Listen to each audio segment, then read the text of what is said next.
pequeña, los sábados en la mañana, yo era punto fijo frente al televisor para ver muñequitos. Mis padres eran muy malos.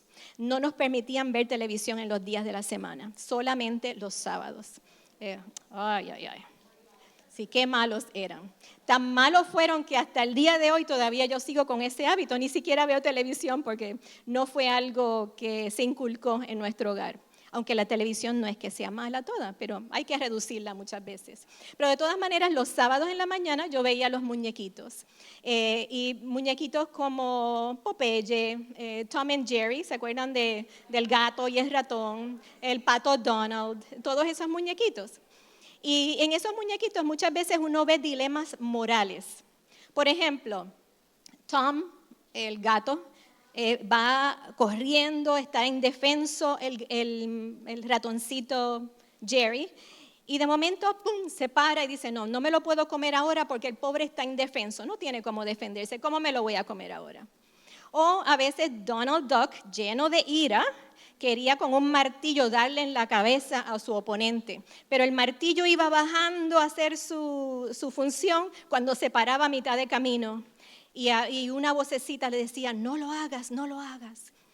Y muchas veces en esos muñequitos, ¿qué era lo que veíamos? Veíamos, como la imagen que ustedes están viendo ahora, veíamos en el hombro derecho un angelito ahí susurrándole al oído, no hagas eso, eso es malo, no lo hagas, haz otra cosa mejor, haz esto. Y en el otro oído, en el otro hombro, había un diablito vestido de rojo con su consabido, ¿cómo se llama eso? Un fork, un tenedor, que imagino que se llama en español, ahí diciéndole, sí, sigue, vas bien muchacho, vas bien, haz eso. Y muchas veces no importaba, a veces ganaba el angelito y otras veces ganaba el diablito. Y uno se reía. A mí me parecía gracioso, no importara que uno o el otro ganara. Pero en la vida real, el pecado no es un asunto de risa, ¿verdad? No es una broma, es algo muy serio que tiene graves consecuencias. Una de las cosas es que hiere el corazón de Dios. Tiene consecuencias en todas las áreas de nuestra vida. A veces causa temporadas de dolor que nunca anticipamos. Primero nos lleva a lugares que nunca queríamos estar y que nunca hubiéramos escogido, pero que se abren a consecuencia del pecado. Y muchas veces nos hemos quedado en lugares donde no queríamos quedarnos y que nunca jamás pensábamos que tanto tiempo íbamos a estar en ese lugar de dolor, simplemente porque tomamos una mala decisión un día y nos unimos al pecado en vez de hacer lo correcto. El concepto del pecado nunca ha sido popular. Desde el principio, desde la primera vez que esa palabra se mencionó en el mundo, nunca ha sido popular. Y a través de las épocas, el hombre se ha empeñado en hacer lo que le agrada a él o a ella. En tener su propio destino, definir qué es lo que quiere hacer y qué es lo que no quiere hacer. Y en nuestros tiempos el concepto de libertad, o podríamos decir quizás libertinaje, se ha convertido en un ídolo. Ustedes lo ven en todas las noticias, los medios sociales, todo es lo que yo quiero hacer, lo que a mí me agrada, lo que a mí me parece, lo que a mí me da la gana. Todo es lo que yo. Y muchas veces eso es entrar en pecado. La palabra pecado se considera anticuada. Posiblemente tú le puedes decir a un compañero de trabajo, mira, no hagas eso porque eso es pecado. Se te van a reír en la cara muchas veces, porque se considera algo anticuado, pasado de moda, que no tiene relevancia hoy en el mundo. Y no son solamente las personas que están en el ambiente secular las que piensan que el pecado está pasado de moda, que eso no tiene ningún sentido. A veces nosotros mismos, siendo creyentes, hacemos lo mismo. Se me trabó. Trivial. Lo consideramos trivial. Por eso es que hay que practicar aún esas palabras antes de decirlas. Lo consideramos trivial el pecado y las consecuencias del pecado. Aún nosotros mismos. Y muchas veces nos reímos del pecado en vez de que nos hiera en el corazón ver el pecado. Y muchas veces nos acogemos a un concepto barato de lo que es la gracia divina. Y eso pasa aún dentro de la iglesia en los creyentes. Y la Biblia dice que todos hemos pecado, ¿verdad? No hay ni uno solo que no haya pecado. Y todos estamos destituidos de la gloria de Dios.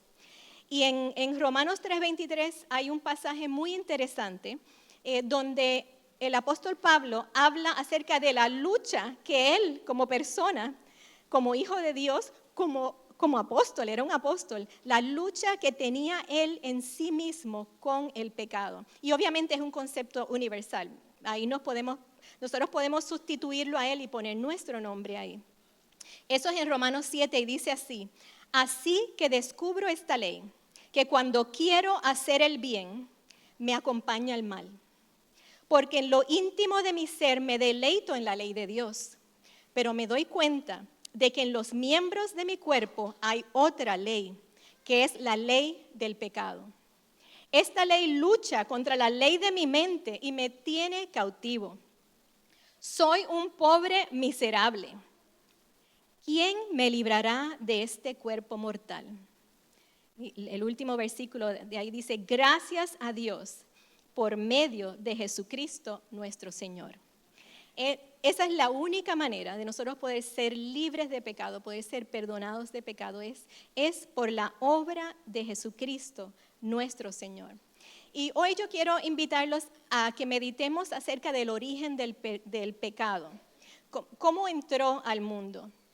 Y mi profundo deseo en esta tarde es que todos aprendamos a discernir los esquemas y las estrategias del enemigo de nuestras almas, para que nosotros entonces podamos desarrollar un plan de batalla y vencer la tentación y vencer el pecado. Proverbios 22:3 dice: las personas sensibles verán venir el pecado y lo evitarán, pero la persona imprudente seguirá su curso hacia él y se arrepentirá más tarde.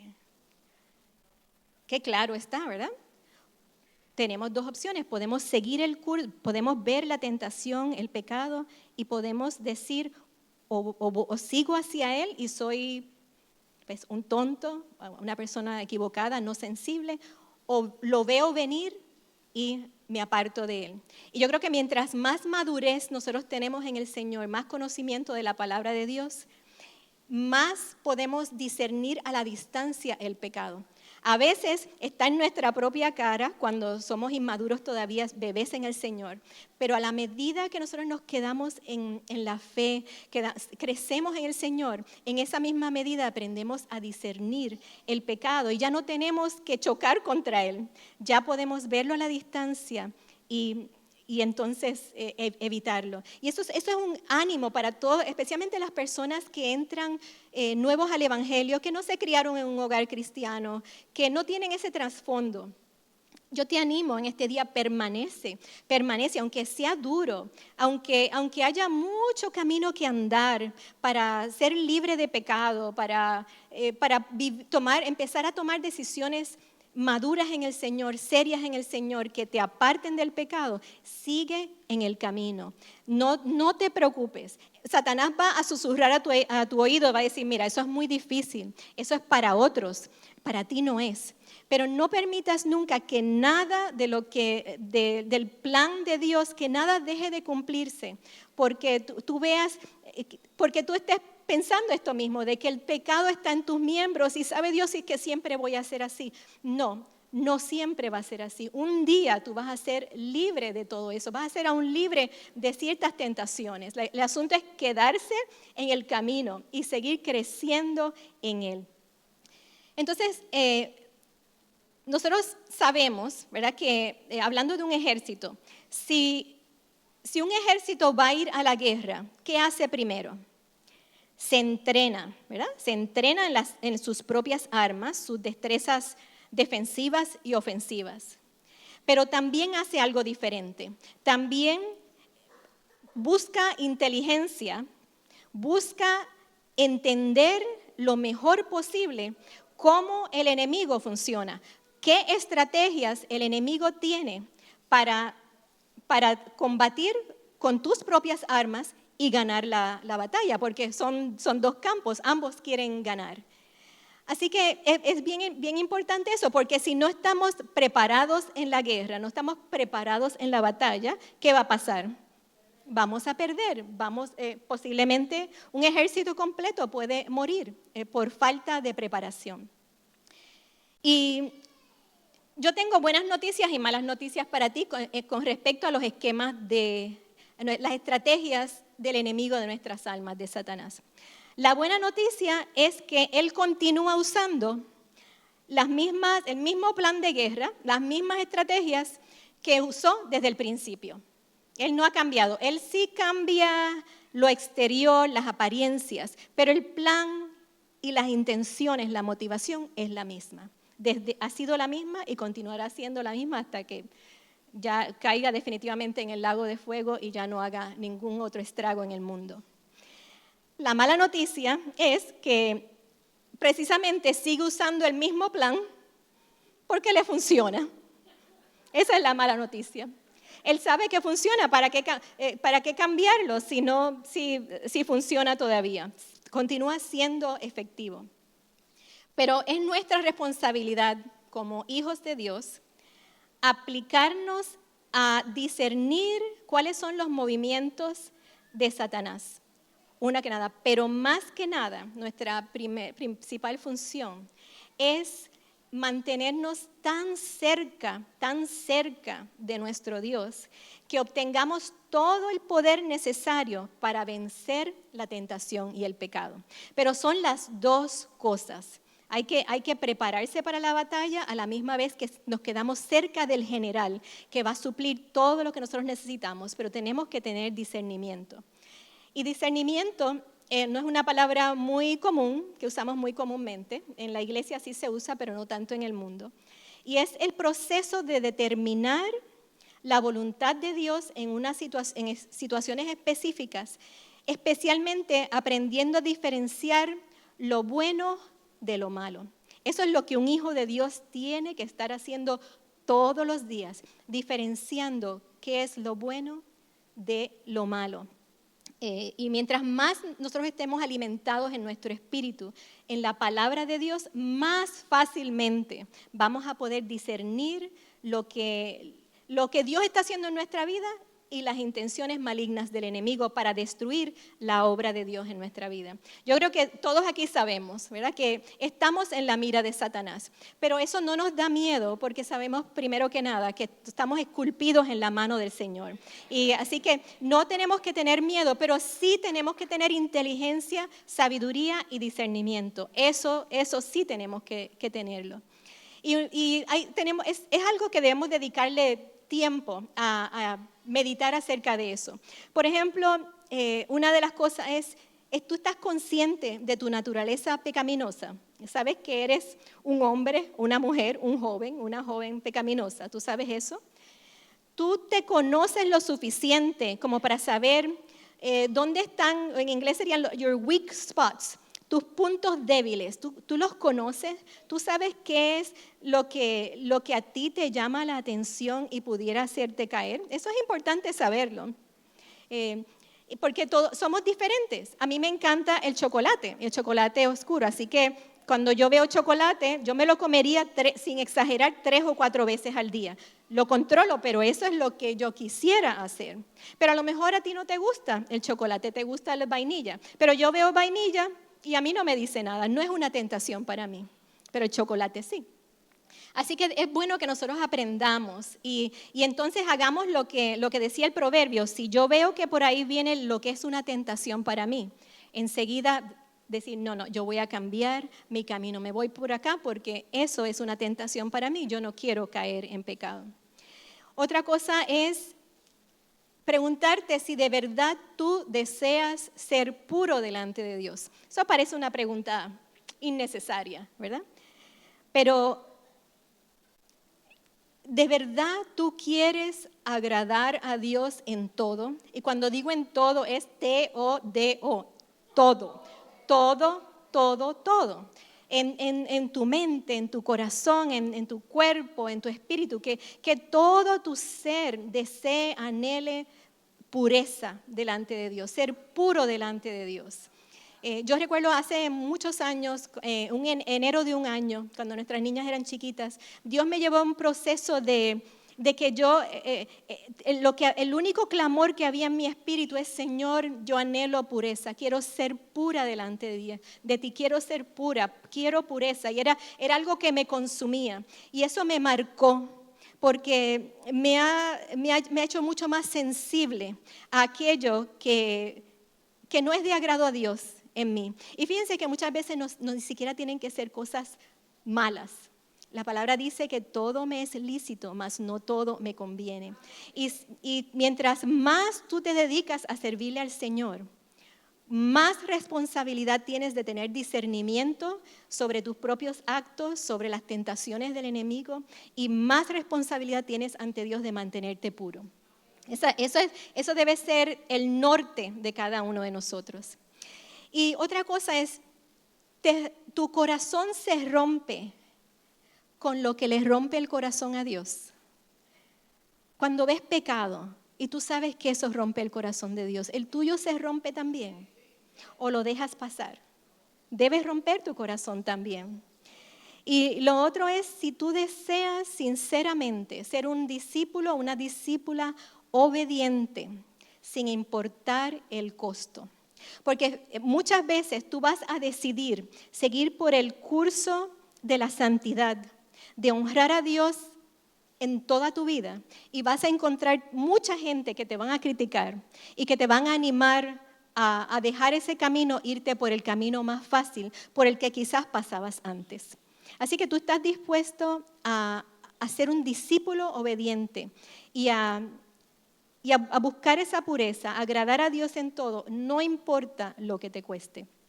Esas son preguntas que les dejo ahí para que ustedes mediten en esta semana. Entonces vamos a ir a Génesis, el libro de los comienzos, el capítulo 3, de los versículos 1 al 13, y primero vamos a mirar los primeros 6. Empezamos ahí, dice: la serpiente era más astuta que todos los animales del campo que Dios el Señor había hecho. Así que le preguntó a la mujer: ¿es verdad que Dios les dijo que no comieran de ningún árbol del jardín? La mujer dijo: podemos comer del fruto de todos los árboles, respondió la mujer. Pero en cuanto al fruto del árbol que está en medio del jardín, Dios nos ha dicho: no coman de ese árbol, ni lo toquen, de lo contrario morirán. Pero la serpiente le dijo a la mujer: no es cierto, no van a morir. Dios sabe muy bien que cuando coman de ese árbol se les abrirán los ojos y llegarán a ser como Dios, conocedores del bien y del mal. La mujer vio que el fruto del árbol era bueno para comer y que tenía buen aspecto y era deseable para adquirir sabiduría. Así que tomó de su fruto y comió. Eso es una historia verdadera. De hecho, Pablo y Jesús testifican en la misma palabra acerca de que es una realidad literal. Y tiene lugar en el paraíso, en el jardín del Edén, donde Adán y Eva tenían todo. Había alimento, estaba hecho para su deleite. Era un lugar donde tenían comunión con Dios continuamente. Estaban en conversación con su Padre. Ese era el lugar donde ellos vivían cuando este suceso pasa. Y en el versículo, el primero de ese capítulo 3, nos introduce un nuevo personaje en la narrativa. Dice que la serpiente era más astuta que todos los animales del campo que Dios el Señor había hecho. Y nos presenta a Satanás, a quien la Biblia llama, no son títulos agradables en nada, dice que él es el padre de las mentiras, es nuestro acusador, dice que es el ladrón que solo viene para robar, matar y destruir, es el que anda como león rugiente buscando a quien devorar. O sea, que son imágenes que ¿quién quiere bregar con un ser así? Nadie, ¿verdad? Si tú ves venir eso para ti, pues es para salir corriendo. Pero esas son las etiquetas que la palabra de Dios le da a Satanás, a nuestro acusador. Y entonces él aparece en la escena y comienza una conversación con Eva. Sabemos que él es un experto en engaño y que se presenta como un ser agradable, porque imagínate, si él llega donde Eva y le dice, yo te odio, yo te voy a destruir hoy mismo, pues Eva sale corriendo y dice, no, con yo no quiero tener nada. Pero no, esa no es la manera en que Satanás llega a nuestras vidas, ni es la manera en que él llegó a donde Eva. Apareció como un ser agradable y le pregunta a la mujer, Eva, ¿es esto lo que recuerdas que Dios dijo? ¿Es esto lo que Dios realmente dijo? Dijo Dios realmente, no debes comer de ningún árbol del jardín. ¿Y qué es lo que está haciendo Satanás? Está lanzando un anzuelo. ¿Para qué? Para crear confusión y duda en su mente. Y esa es lo mismo que él hace hoy en día, tratar de confundirnos. Y en el 2 dice, podemos comer del árbol, de todos los árboles, dice ella, pero en cuanto al fruto del árbol que está en medio del jardín, Dios nos ha dicho, no coman de ese árbol, ni lo toquen, de lo contrario morirán. Entonces vamos a ir por un momentito a Génesis 2, versículos 15 y 17, simplemente escuchen. Ahí dicen las palabras que verdaderamente Dios le dijo a Adán, en este caso. Dice 15, dice, Dios el Señor tomó al hombre y lo puso en el jardín del Edén para que lo cultivara y cuidara. Y le dio este mandato, puedes comer de todos los árboles del jardín, pero del árbol del conocimiento del bien y del mal no deberás comer. El día que de él comas, ciertamente morirás. Entonces nosotros vemos aquí que la serpiente está cambiando las palabras de Dios. Le dicen y desmiente a Dios. Dice que Dios es un mentiroso, básicamente. Dice, no es cierto, no van a morir. Dios sabe muy bien que cuando coman de ese árbol se les abrirán los ojos y llegarán a ser como Dios, conocedores del bien y del mal. Entonces, ¿cuáles son las estrategias de Satanás? Resumidas son dos. La primera estrategia es poner en duda la palabra de Dios. Y eso es, Dios realmente dijo tal. Está poniendo en duda la palabra, la veracidad de la palabra de Dios. ¿Qué es lo que está haciendo hoy en día? Y lo ha hecho por generaciones, poner en duda la palabra de Dios. Eso pasa en los ambientes intelectuales, académicos, y pasa en nuestras vidas también. Que nosotros a veces podemos tener una palabra que sabemos que ha venido de Dios y en un momento dado comenzamos a dudar que la palabra de Dios sea cierta. Y se juegan en nuestra mente, hay pensamientos contrarios a lo que Dios ha dicho sobre nosotros. Así que pasa a nivel corporativo, mundial, pero también pasa en nuestras vidas. El poner en duda la palabra de Dios. Y la segunda estrategia, que tiene Satanás es poner en duda el amor y el carácter de Dios, que es tan poderoso como poner en duda su palabra. Poner en duda el amor, la bondad, el carácter de Dios. Y fíjense lo que él hace. Satanás exagera la restricción. Toma el límite de un árbol y lo exagera. Dios había dicho, puedes comer de todos los árboles, pero de este no puedes comer. Pero él lo dice diferente. Él tuerce las palabras que Dios ha dicho para crear confusión en la mente de Eva. Y claramente niega lo que Dios ha dicho. Así que está poniendo semillas de duda, plantando semillas de duda severamente serias en la mente y el corazón, en el espíritu de Eva, acerca de la palabra de Dios y acerca del carácter y la bondad de Dios. Entonces, si nos metiéramos en la mente de Satanás, estas son algunas de las cosas que veríamos, los pensamientos que veríamos ahí. Satanás le está susurrando a ella, le dice, si Dios es bueno, ¿por qué querría que perdieras tener algo tan agradable como ese árbol? ¿Cuáles eran las verdaderas intenciones de Dios? Que Él quiere no darte eso. Dios está reteniendo algo de ti. Él sabe algo y no lo quiere compartir contigo. Él no quiere que seas como Él. Él quiere seguir controlándote cuando en realidad tú puedes ser tu propio Dios. Y esas mentiras las continuamos escuchando en nuestra mente, en nuestro entorno. Son las mismas estrategias de siempre, usando el mismo método en tu vida y en la mía. Y yo estoy segura que en tu propio, si tú piensas en una tentación seria que tú has tenido, sea reciente o no, o un encuentro con pecado, tú vas a, esas mismas aseveraciones que yo acabo de hacer son parte de tu propio proceso, porque así mismo nos susurra Satanás. Nosotros a veces nos centramos en lo que no tenemos nos centramos en lo que no tenemos y exageramos su importancia. Y entonces, ¿qué estamos haciendo con eso? Estamos diciendo, Dios no es bueno. Verdaderamente Él no es suficiente. Verdaderamente Él no tiene buenas intenciones de darme lo que yo necesito, no lo que yo quiero, que es diferente, lo que yo necesito. Y empezamos a dudar acerca del carácter de Dios. Y entonces no solamente hacemos eso, sino que nos enfocamos en personas, en cosas, en la adquisición de un poder, en vez de enfocarnos en la verdadera necesidad espiritual que tenemos, que solamente Dios puede llenar. Y pensamos que cuando esa necesidad está llena, entonces vamos a ser felices. Y todos tenemos derecho a ser felices. Esa es una de las mantras de este tiempo. Yo tengo derecho a ser feliz. Dios sabe que ese es mi derecho. Él va a hacer lo que yo quiero. Y nos ofendemos con Dios cuando Él no nos da eso. Y entonces hacemos nuestras propias estrategias para lograr aquello que es ilícito tener para nosotros. Por ejemplo, en el adulterio.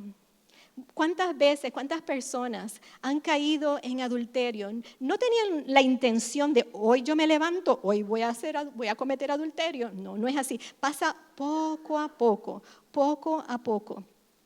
Pero entonces lo que estamos haciendo es poniendo una persona que es algo ilícito, totalmente ilícito, lo estamos poniendo en el lugar que debe estar Dios. Y eso pasa todos los días y pasa en muchas áreas de nuestra vida. No tiene que ser algo tan severo como el adulterio, porque somos ingratos con Dios, porque no creemos verdaderamente. Es un asunto de incredulidad, de no creer que Él tiene cosas buenas para nosotros, que Él es suficiente. Muchos de nuestros pecados es porque no creemos en la suficiencia de Dios. Así que yo te animo siempre, mantén siempre tu enfoque en el Señor para que tú veas que Él es suficiente y Él te va a dar lo que tú verdaderamente necesitas. Y encima de eso, de todo ese proceso, ¿cuánto dolor causan esas situaciones, verdad? Cuando, por ejemplo, inocentemente coqueteamos con un compañero o una compañera de trabajo, o cuando respondemos a los avances románticos de alguien cuando son ilícitos, o cuando tomamos algo que no nos pertenece porque nadie lo va a extrañar, yo puedo cogerlo, nadie me ve. O cuando estamos frente a nuestra computadora y visitamos sitios que son moralmente dudosos, por ponerlo suave. Y pensamos, no, eso es mi tiempo privado, yo puedo hacer esto, yo trabajo mucho, yo puedo darme este desliz, está bien.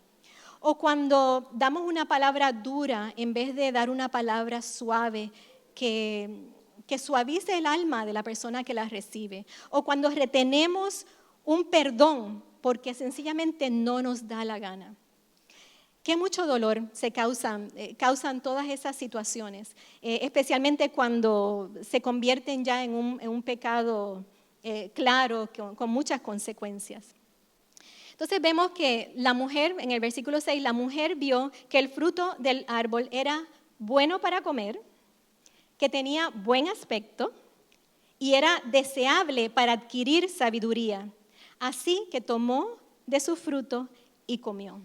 Y hay una comparación sumamente interesante entre las tres reacciones de Eva a la tentación que nos presenta este pasaje y lo que describe Primera de Juan 2:16.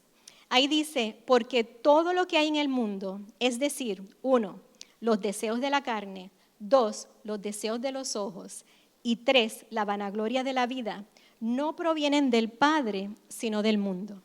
Qué interesante. Precisamente todas esas reacciones de Eva encajan en ese esquema de Primera de Juan.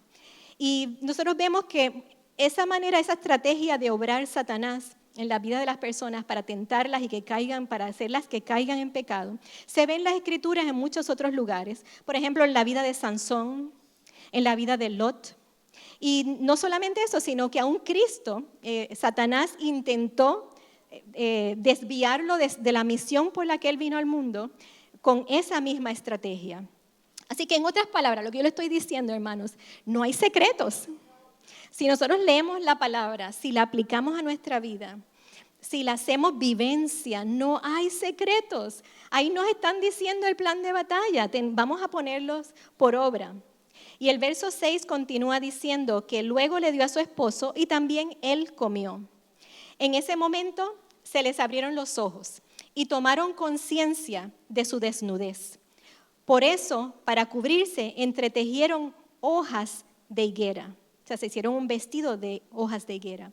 Cuando el día comenzó a refrescar, el hombre y la mujer oyeron que Dios el Señor andaba recorriendo el jardín.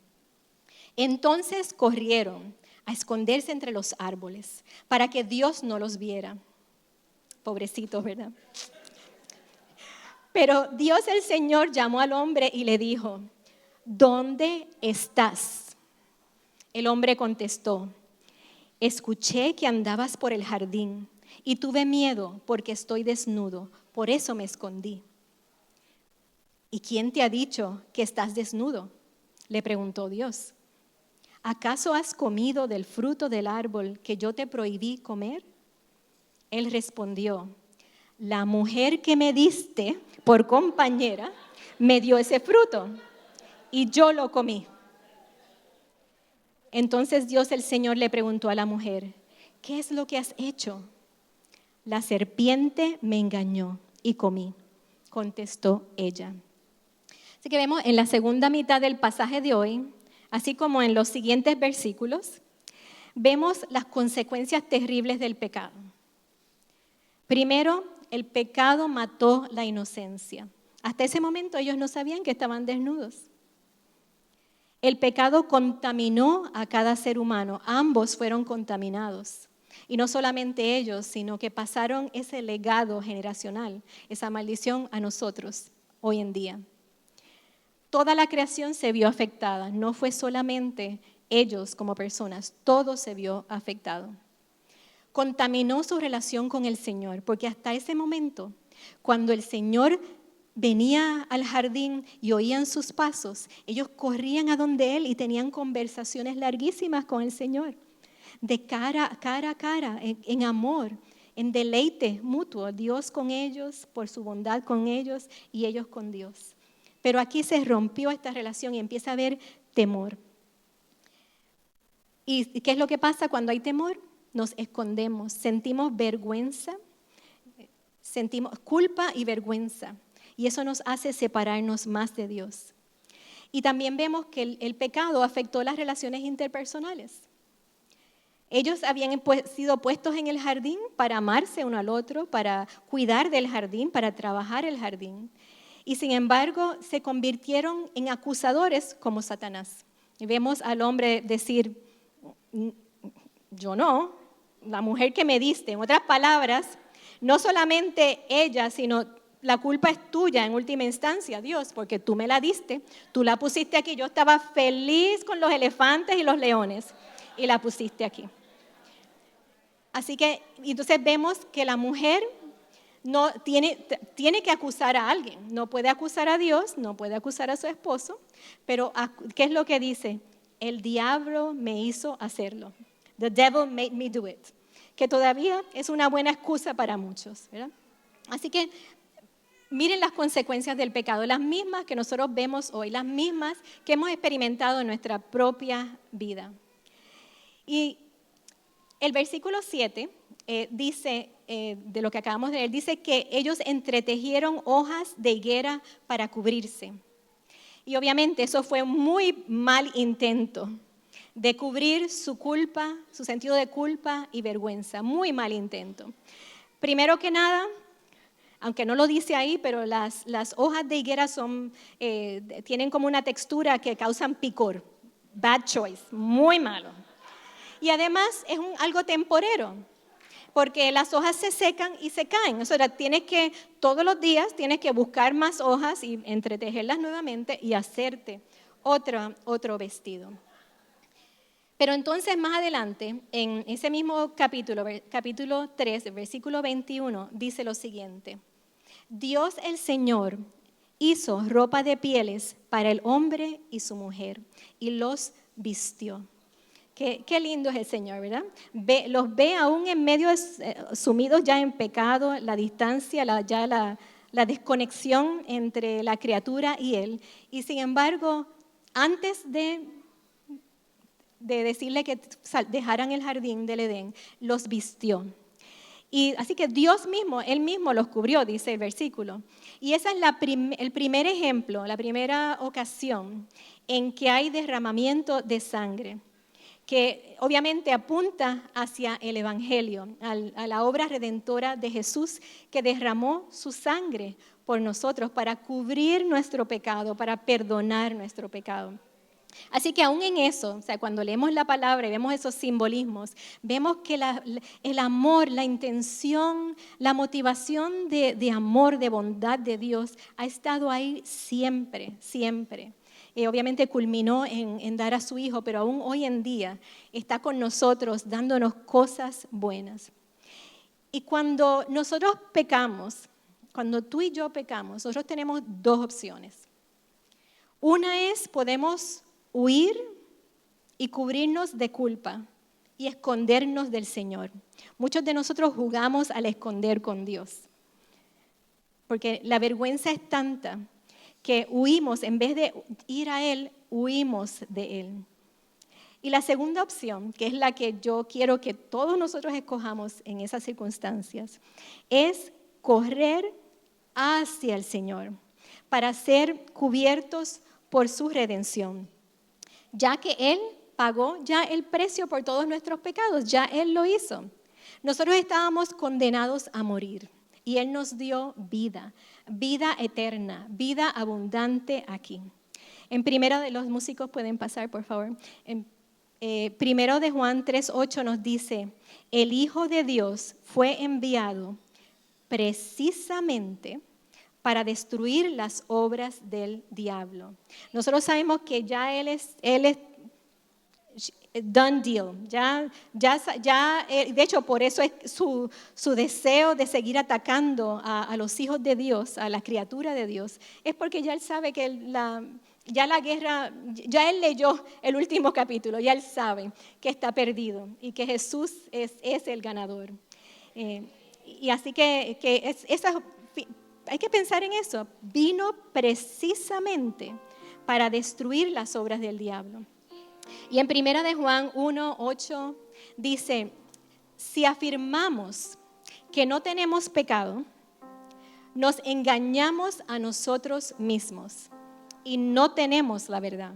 Eso nos aplica a todos nosotros. Todos pecamos.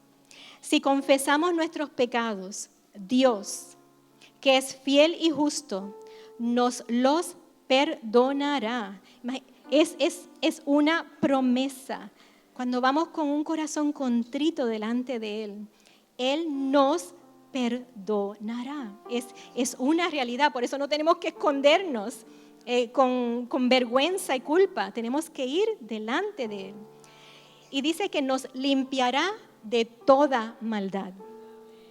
Si afirmamos que no hemos pecado, lo hacemos pasar por mentiroso y su palabra no habita en nosotros. Mis queridos hijos, les escribo estas cosas para que no pequen. Eso mismo yo te digo. Vamos a meditar en estas cosas para que no pequemos, para que no suframos eso, para que no hiramos el corazón de Dios. Pero si alguno peca, tenemos ante el Padre a un intercesor, a Jesucristo el justo. Él es el sacrificio por el perdón de nuestros pecados. Y fíjense, y no solo por los nuestros, sino por los de todo el mundo. Ese es nuestro Dios. Ese es nuestro Dios. Él está, cuando Satanás viene delante del trono y nos acusa, ahí está Jesús, nuestro defensor, el mejor abogado que usted pueda tener, diciendo, ya yo pagué por el pecado de mi hijita, por el pecado de mi hijito. Él entra conmigo, acércate, no tengas miedo, acércate, ya yo pagué el precio. Y yo quiero que para finalizar todos nos pongamos de pies y vamos a declarar juntos el versículo en Salmo 139, 23 y 24. Salmo 139, ahí mismo está. Salmo 139, versículos 23 y 24. Vamos a esperar a que, no sé si ya está, no todavía. Para que lo declaremos juntos en fe, de que así mismo como dice la palabra, esa es nuestra práctica. Que Salmo 139, 23 y 24 dice, lo decimos todos juntos, examíname, oh Dios, y sondea mi corazón. Ponme a prueba y sondea mis pensamientos.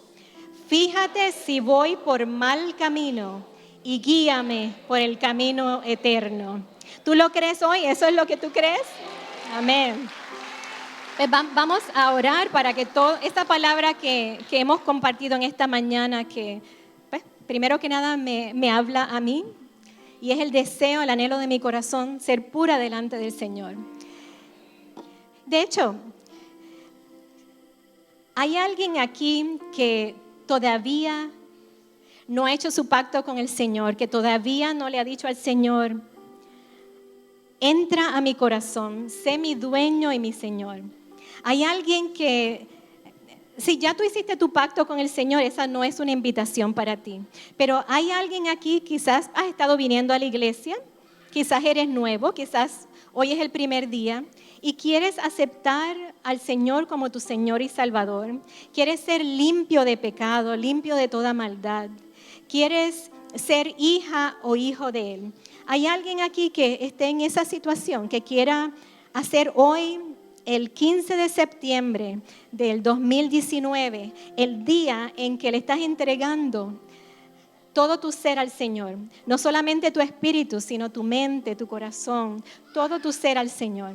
¿Hay alguien aquí? Y vamos a esperar un minuto. Amén. Amén. Te bendecimos. Tú deseas pasar al frente, si alguien más quieres pasar aquí, puedes pasar con alguien, si viniste con alguien. ¿Hay alguien más que hoy quiera dar ese paso? Eso es lo que llamamos salvación. Es lo que nos da el poder para llamar a Dios papi. Ese es el comienzo de la vida, la verdadera vida. Yo nací el día que yo le di, sí, Señor, sé mi dueño y mi Señor. Te bendiga, hermana amada. Nosotros sabemos, la palabra dice que cuando viene alguien nuevo a los caminos del Señor, ¿qué pasa en el cielo? Hay fiesta en el cielo. Y hoy, amada hermana, hay fiesta en tus hermanos también, porque estás tomando la decisión más importante de tu vida. Muchas otras cosas son importantes, familia es importante, carrera es importante, trabajo es importante, hogar es importante, hijos son importantes, pero no hay nada tan importante como entregarle nuestra vida al Señor. Gracias, Señor. ¿Cómo te llamas, querida? Karina. Oh, Señor, yo te pido, Señor, que tú cuides de Karina, Señor. Padre, en este momento ella viene delante de tu presencia, Señor. Ella se olvida de que todos nosotros estamos aquí. Viene delante de tu presencia a entregar todo su ser a ti, Señor. A declarar que tú eres su Señor y su Salvador.